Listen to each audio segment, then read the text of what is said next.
Yes, it's the 20th anniversary, but reusing the samurai opening with minor changes wasn't a good idea.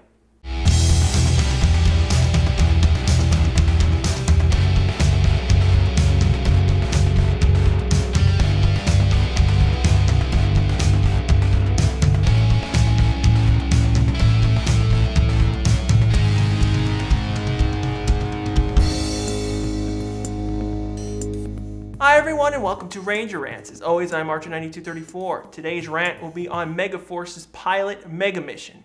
Now, MegaForce has some huge shoes to fill for the next 2 years.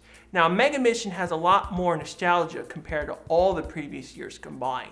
I can't believe it's been 20 years. Not many TV shows, let alone a kids TV show, have survived for that long. Power Rangers was that one lucky spark that clicked with people around the world and engraved the series into people's hearts. The show has had some really great moments and some horrific moments, but it always stuck it out, even being canceled once, and hopefully by the time we reach the end, I'm going to be smiling and not complaining.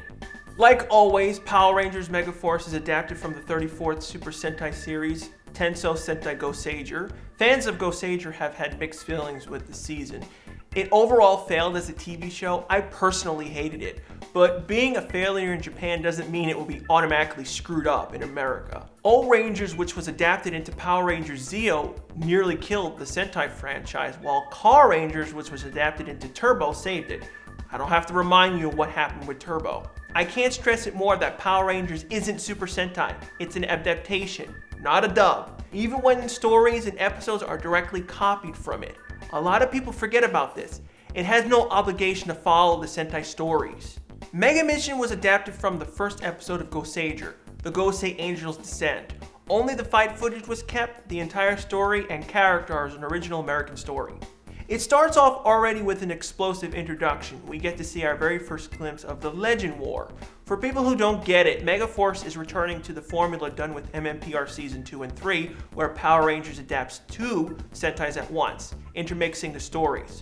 The Legend War footage is from the 35th Sentai series, Kaizoku Sentai Goseiger. The reason why this was done is because Goseiger is Sentai's anniversary series and takes advantage of the past hero suits for the story.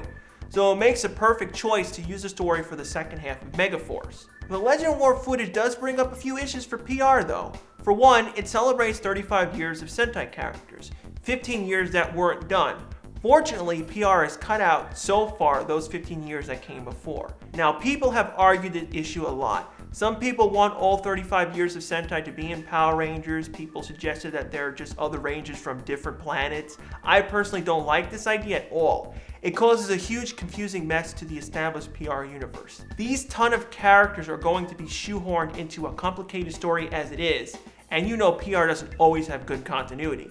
Another thing is a lack of caring for these Rangers. These 15 years of Rangers wouldn't matter to PR-only fans. When you see Jason's suit on the screen, people have an emotional connection to that team. It was the first, but if they see a 70s Aqua Ranger, people will go, who? And move on. I hope they continue to keep the Legend War as with only the established seasons for PR that has done, and just ignores the earlier 15. There are some minor goofs of the pre-Ju seasons in a few shots. You can see 5 Pink and the Go Rangers in 2 scenes. After the huge Ranger fight fades away, we get introduced to our new Red Ranger, Troy, and begins the pilot's ton of references to MMPR. The main location the series will be taking place is in high school. We haven't seen this since Dino Thunder, so it's a nice return to something generic. We go inside and get introduced to the other remaining Rangers, Gia, Emma, Noah, and Jake, along with Mr. Burley, who is the show's teacher just like Miss Appleby was. The new Rangers' personalities are similar to MMPR's cast as well. Gia is calm, soft-spoken, and smart like Trini. Emma is to the point, gets things done, and wears similar clothing to Kimberly. Jake is a little bit more original. He loves sports and is friends with the show's main geekhead, Noah, who is filling in the shoes of Billy. He's a bit cocky, know-it-all, but so far keeps that fun personality that David Yost brought to Billy. I really hope Noah stays nice and evolves into a helping member of the team and doesn't turn into Rose. She became really stuck up in Operation Overdrive and failed to be likable for me. Now, Troy is very similar to Jason. Doesn't say much, but when he does, he makes you understand his views and you just want to follow him. Next up, the new villains from MegaForce. We get introduced to our leading generals, Malcor, and Creepox. While new and menacing, they'll never live up to Rita and her goofy entourage. Now, why did Goseiger fail? I'm going to try avoiding any major spoilers here. The main villains were the key annoyances to the season. They didn't do much and were replaced constantly, so no matter what happened, they never felt threatening to Earth. I hope MegaForce doesn't fall into this same trap. I guess it's also time to talk about the opening theme song. It just sucks! I wouldn't have minded that it was a remix of the MMPR theme with thrown in lyrics that sound like Lost Galaxy, but it was already done for the last 2 years on Samurai. It should have been something completely original. It just screams lazy on the production side of things, which isn't the only time I'm going to be saying that. And the whole thing with their names, that was dumb in Samurai and it's still dumb in MegaForce. You can't win it all. RPM was amazing, but the opening was a piece of crap. Now, Power Rangers wouldn't be Power Rangers without two of them having a love interest. Nearly every season has two Rangers like each other since they're following MMPR more closely. Hopefully this will get Gia and Jake to have a payoff at the end of the season like Tommy and Kim had. PR has blown kiss after kiss with other seasons for no real reason. Class ends for them and we head to the show's new hideout location and get greeted by Gosei and Tetsu. I nicknamed the place the Command Cave. Now the names and characters are derived from Goseiger's characters. Zordon was done the same way. He filled in the role for Barza and Zyurangers. Now Tetsu, of course, is a total reference to not only Alpha 5, but also Johnny 5 from Short Circuit and Wally. He also replaces Goseiger's robot companion, Datus. He was cut out mainly because he's a Japanese arcade/vending machine and wouldn't really work in MegaForce. He's a part of the Zord combos in Goseigers, but since Goseiger heavily underused Datus and a lot of the other combinations, cutting him out isn't a real problem. Now Gosei and Tetsu wake up from their years of sleeping because they detect the alien invasion and have to look for a new team of Power Rangers. This moment is another classic reference from the MMPR pilot where Gosei asked for teenagers just like Zordon did. I was hoping while the computers were scanning for people to be picked, there would have been PR scenes or characters in there, but no such luck. Especially when we see the new hangout location, Ernie's Brain Freeze.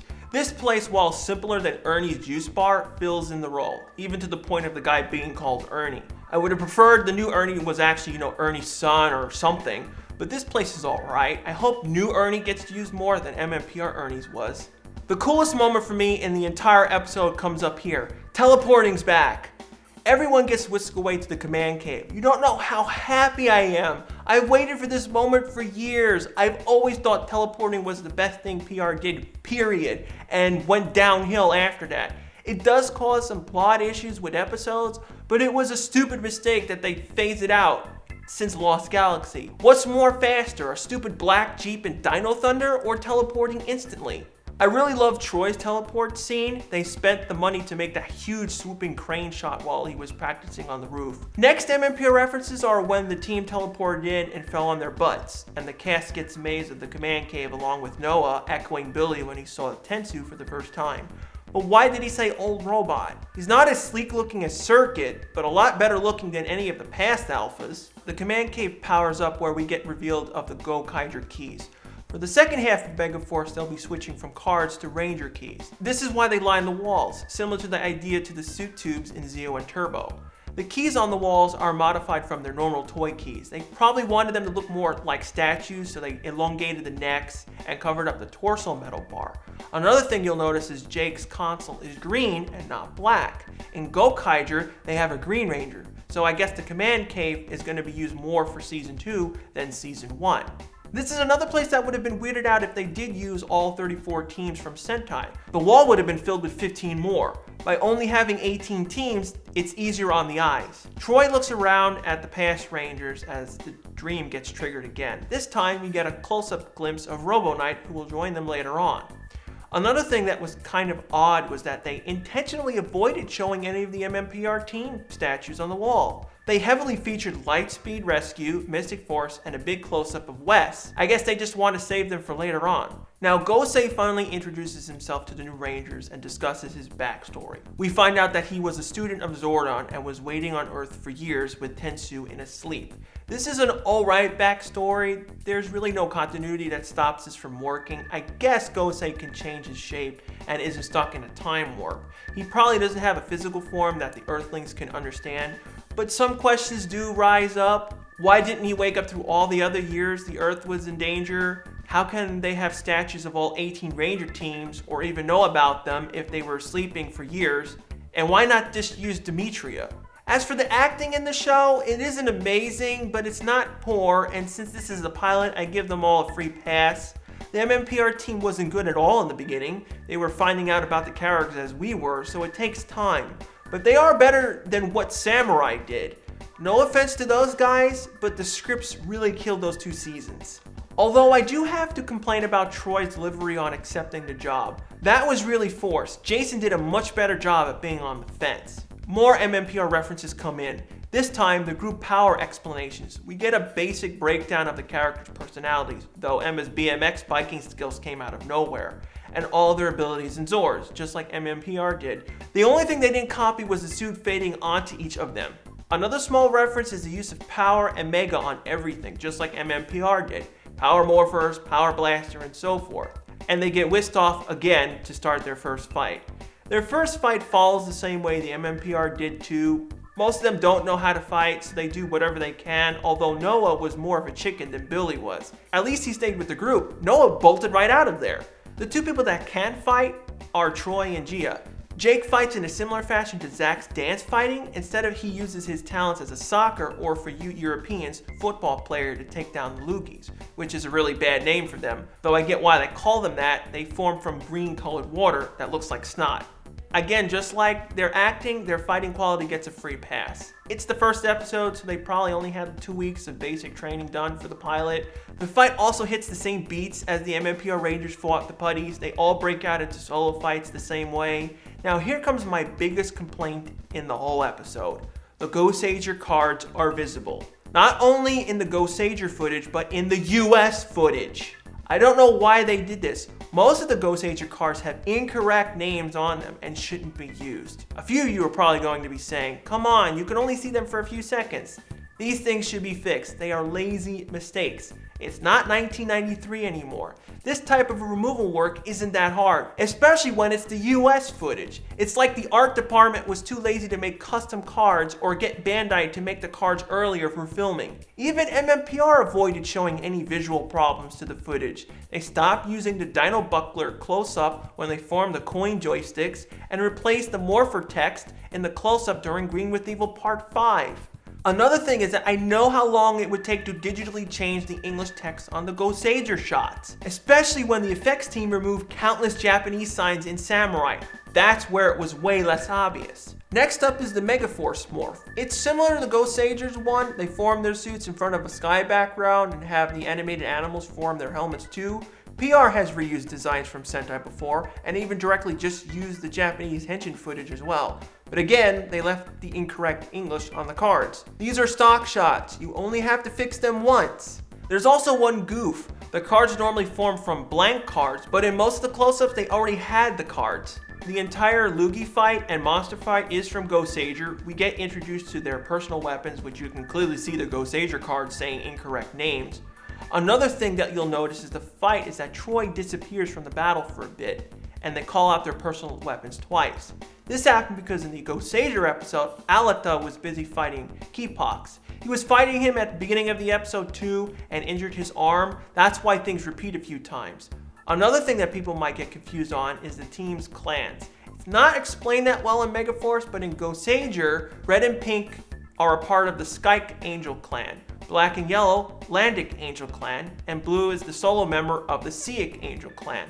That's what forms the main emblems on their suits, and why they do those finishers in that manner.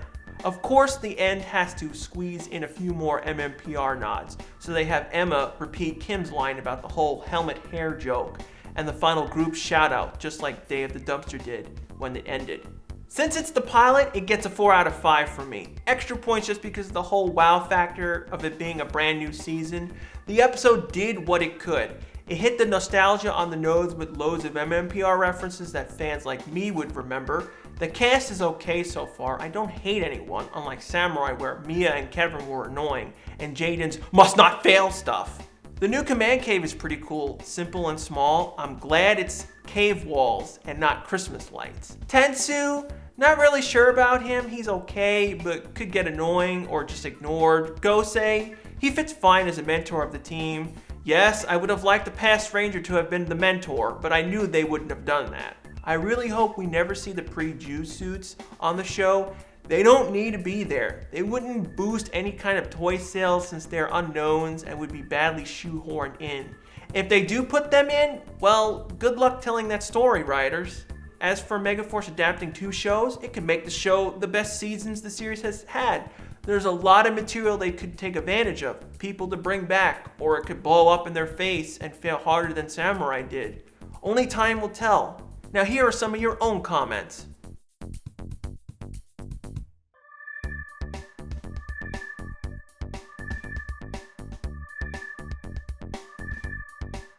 Please leave a suggestion below on what future episode you would like reviewed, and leave a review comment for the next rant. I'll pick some of the best ones and feature them next time. For the next rant, I'll be reviewing Orion Rising from Power Rangers Lost Galaxy. Thanks again for watching. I'll see you guys right back here next time. Yes, it's the 20th anniversary, but reusing the Samurai opening with minor changes,